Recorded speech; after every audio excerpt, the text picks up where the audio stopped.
everyone. This is Dottie from the Best at Sea Radio Studios with the Cruise and Travel News Update for Wednesday, June 23rd, 2021, brought to you by the Snoot Factory for all the latest in pooch fashions.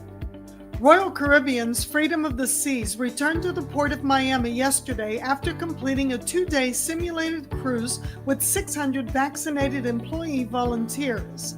The cruise was required by the CDC in order to be granted permission to begin revenue cruises next month. The simulated cruise, which was overseen by a CDC representative, was used to test all the protocols and procedures necessary for the ship to cruise safely during this COVID situation.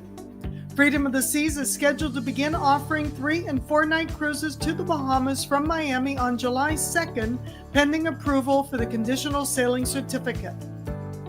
Senator Mike Lee of Utah thinks it's time for the Passenger Vessel Services Act to disappear, and he has introduced the Open Ports Act to make that happen. Lee said in a statement, "The PVSA is bad news. This arcane law benefits Canada, Mexico, and other countries who receive increased maritime traffic at the expense of American workers in our coastal cities, towns, and ports.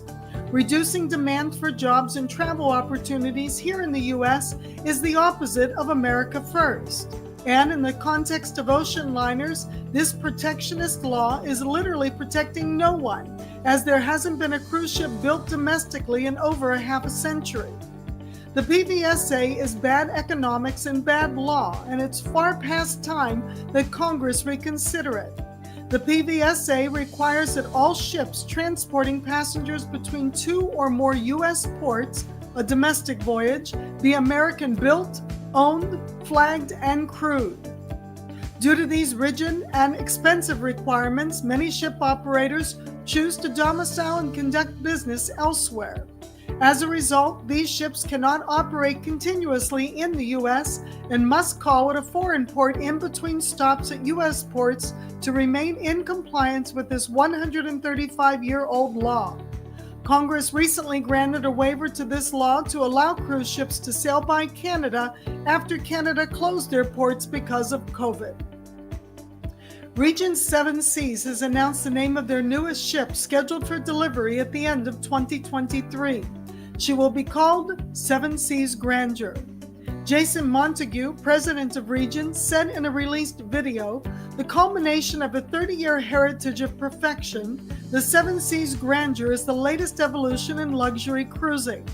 Her refined style, matchless elegance, and breathtaking beauty will exceed all expectations of our discerning guests.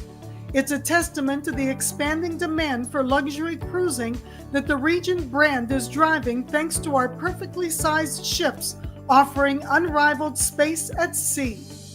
The Seven Seas Grandeur will host 750 guests and have a gross tonnage of 55,254, providing among the highest space ratios and staff-to-guest ratios in the industry, according to a press release." Sounds great, but what will the cruise director's cabin look like? For these and more stories, please visit our website, www.bestatsearadio.com.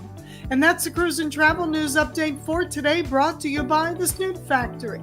www.thesnootfactory.com for all the latest in pooch fashions. Stay safe, everyone.